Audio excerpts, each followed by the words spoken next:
Bienvenidos a la segunda clase de la materia Inglés 1 de ISFA. Comenzaremos esta clase retomando un tema que empezamos a desarrollar en la clase anterior, tiempos verbales. Y veremos ahora el verbo be, ser o estar, no ya como verbo principal de la oración, sino como auxiliar, en cuyo caso su traducción será siempre estar. El verbo be como auxiliar junto con un verbo principal terminado en ing forman un tiempo verbal en inglés que se conoce como presente continuo o presente progresivo, precisamente porque hace referencia a una acción que está en progreso. Equivale a la perífrasis estar más gerundio en español, es decir, estar más la terminación ando o endo. Por ejemplo, está trabajando, estamos estudiando, está comiendo. Note que los pronombres están entre paréntesis, porque su traducción puede ser innecesaria.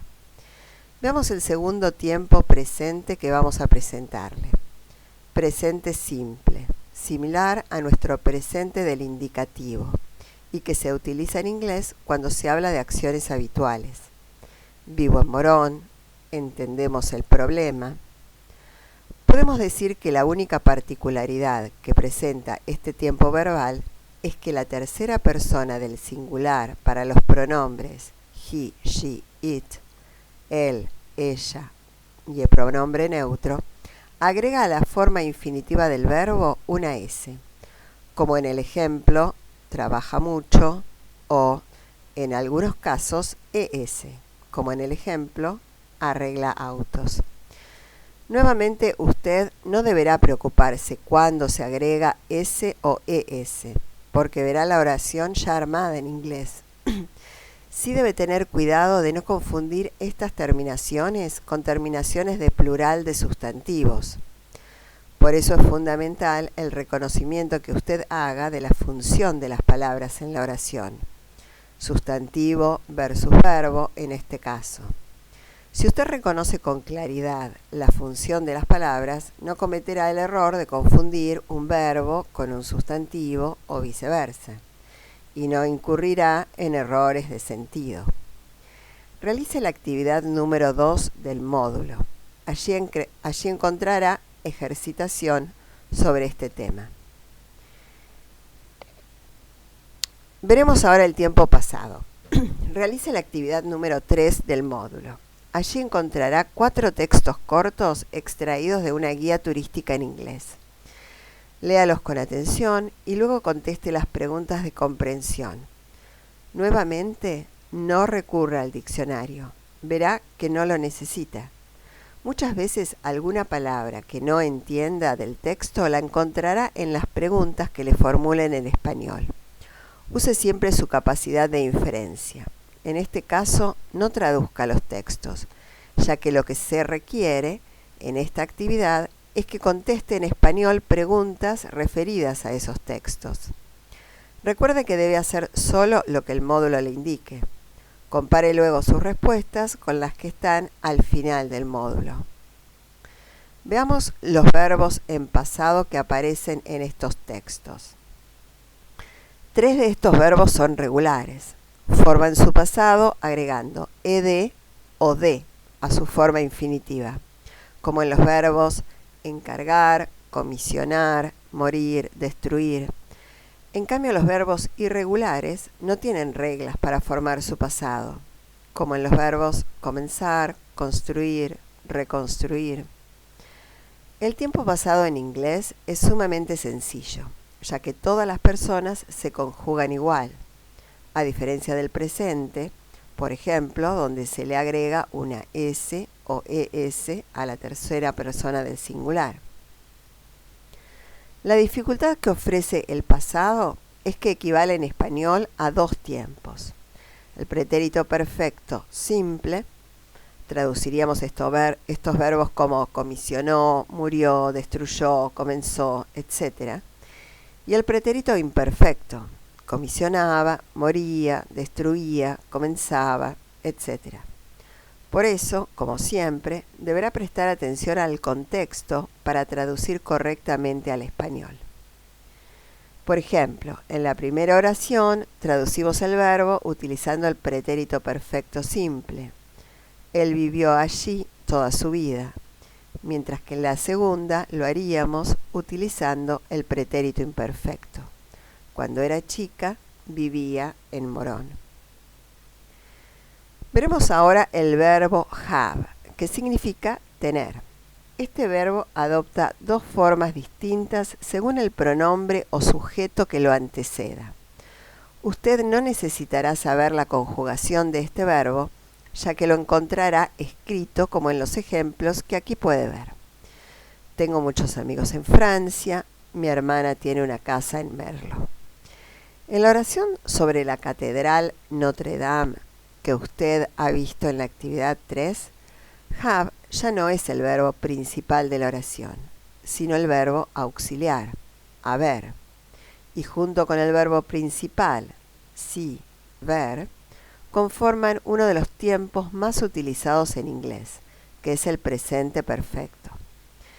Este tiempo verbal se conforma entonces de la siguiente manera: verbo auxiliar have, en presente, más el participio pasado del verbo principal. Cuando hablamos de participio pasado, nos referimos a la terminación en español ado o ido de un verbo regular. Por ejemplo, llegado, comido, etc. Claro que no todos los verbos son regulares, por lo que podemos encontrarnos con distintas terminaciones en el caso de verbos irregulares. Por ejemplo, he visto, han dicho, hemos resuelto, etc. Al igual que en el español, el participio pasado no solo se usa en tiempos verbales, compuestos, como he ido, hemos terminado. También puede usarse de la siguiente manera: estoy cansada, está deprimido, está roto. Si bien este tiempo verbal, present perfect o presente perfecto, tiene la misma forma que el pretérito perfecto del indicativo en español, sus usos son diferentes. Resumiremos esos usos y veremos distintas formas de traducirlo. El presente perfecto se utiliza en inglés para referirse a acciones ya terminadas. En estos ejemplos, como la acción ya finalizó, podemos optar entre el pretérito perfecto o el pretérito indefinido en español. O sea, he leído ese libro o leí ese libro. Él no ha venido o no vino.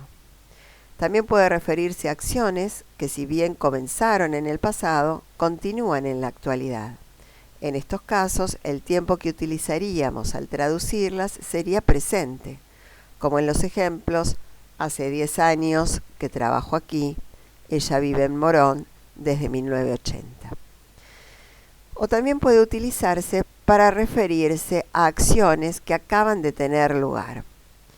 Generalmente, cuando estamos ante este uso, aparece el adverbio just, una de cuyas traducciones es recientemente. O también podríamos utilizar la expresión acabar de. Ella acaba de irse, acabamos de conocerlo. Nos referiremos ahora nuevamente al adjetivo demostrativo that, que usted ya conoce.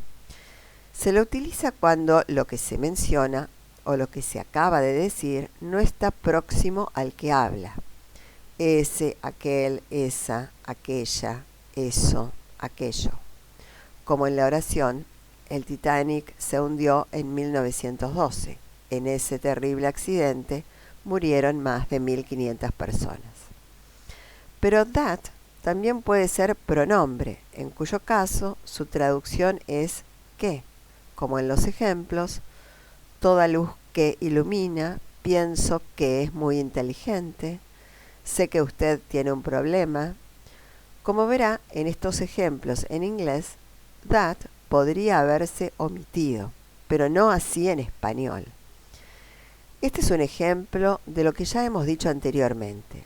Usted debe hacer todos los cambios agregados, como en este caso, si that no estuviera escrito en la oración en inglés, omisiones, etc., que considere necesarios para que la oración en español sea correcta, suene clara y natural. Veamos ahora los adjetivos posesivos.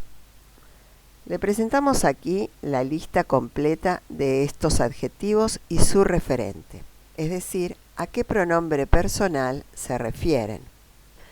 Veamos su traducción en las siguientes oraciones. En honor de su ejército y para conmemorar sus 128 victoriosas batallas. En español no usamos tanto los adjetivos posesivos como en inglés. Veamos estos ejemplos. Nosotros no diríamos póngase su saco, ni él se lavó sus manos o ella se lavó sus manos, ya que resultaría redundante. Simplemente lo traduciríamos como póngase el saco y se lavó las manos. Veamos ahora esta construcción. Tú más infinitivo. Esta combinación puede expresar propósito. En este caso, en español, antepondríamos para al infinitivo, como en los ejemplos, para programar un número, oprima el botón rojo, necesita concentración para leer este módulo. O puede traducirse con un infinitivo en español. No es difícil programar un número. Veamos ahora los siguientes adverbios de lugar. La palabra there es un adverbio de lugar que significa allá, allí, es decir, lo opuesto a here, que significa acá, aquí. Sin embargo, cuando la palabra there va seguida por el verbo be, estamos frente a una nueva combinación que denota existencia y se traduce como hay, existe o existen. El verbo be de esta combinación se conjugará en presente, pasado, futuro, etc., según el caso, y también modificará su forma según esté seguido de un sustantivo plural o singular, como en los siguientes ejemplos. Existe una gran diferencia entre los dos, hay muchos alumnos en el programa, hubo un gran escándalo y Nixon renunció, hubo muchas víctimas en la tragedia del Titanic. Veamos ahora las palabras que denominamos relacionantes o palabras interrogativas. A las palabras que introducen oraciones subordinadas se las suele denominar relacionantes. Veamos estos ejemplos. El estudiante que llegó a las 6, la casa donde vivió o la casa donde vivía, me acuerdo cuándo. La traducción de estas palabras dependerá del contexto y, como siempre, deberá adecuarse al uso correcto del español. Por ejemplo, el relacionante who se refiere siempre a personas, pero no necesariamente se traduce como quién. Si releemos el primer ejemplo, nos damos cuenta que en español no diríamos el estudiante quien llegó a las 6, porque no suena natural. Lo mismo sucede con what, que se traduce en otros casos solo como qué o cuál. Estas palabras también pueden introducir oraciones interrogativas. Veamos estos ejemplos. ¿Cuál es su nombre? ¿Dónde está mi saco? ¿Quién es ese hombre? Hecha esta aclaración, veamos ejemplos en estas oraciones. What como qué o cuál. ¿Qué está haciendo? Entiendo lo que usted dice. ¿Cuál es su dirección? Who, quién o qué. ¿Quién es responsable? Hubo una misa en honor al general de Gaulle, quien murió en 1970. El hombre que me recibió era el gerente. Where, ¿dónde? ¿Dónde está el correo? Por favor, dígame dónde. Which, ¿cuál? ¿Qué? Ya decidí cuál comprar. El libro que está sobre la mesa es mío. ¿Cuál de esas chicas es tu hermana? When, cuándo, en qué. Cuando llegue, llámame. Recuerda el día en que nos conocimos. Whose, de quién, cuyo, cuya. ¿De quién son estos libros? Este es el chico cuya madre estaba en la reunión. Why, ¿por qué? Por la que, por la cual. ¿Por qué está acá? Esta es la razón por la que o por la cual pasamos el examen. Estudiamos. How, ¿cómo? ¿Cómo está? No sé cómo funciona esta máquina. How many, ¿cuántos, cuántas? ¿Cuántas personas asistieron a la reunión? No sé cuántos alumnos pasaron el examen. How much, ¿cuánto, cuánta? ¿Cuánta azúcar toma? Contamos cuánto dinero gastamos. Hablaremos ahora de los adverbios. En inglés suelen terminar con ly, que equivale a la terminación mente del español. Tenemos entonces la posibilidad de traducir los adverbios terminados en ly de nuestro texto de la siguiente manera: ciertamente, enteramente, prácticamente, inmediatamente. Ahora bien, esta terminación en español es un poco pesada. Tanto es así que cuando dos o más de estos adverbios aparecen juntos, se utiliza la terminación solo en el último de ellos. Por ejemplo, me lo dijo lisa y llanamente. Lo hizo rápida, concreta y eficientemente. También podemos pensar en otras alternativas de traducción al español para cuando aparezcan las terminaciones ly. Por ejemplo, por cierto, por entero, casi, de inmediato. Tenga en cuenta que, al igual que en español, un adverbio solo puede modificar un verbo o un adjetivo, nunca un sustantivo. En esta oración vemos que el adverbio incredibly se refiere a intelligent, no a boy.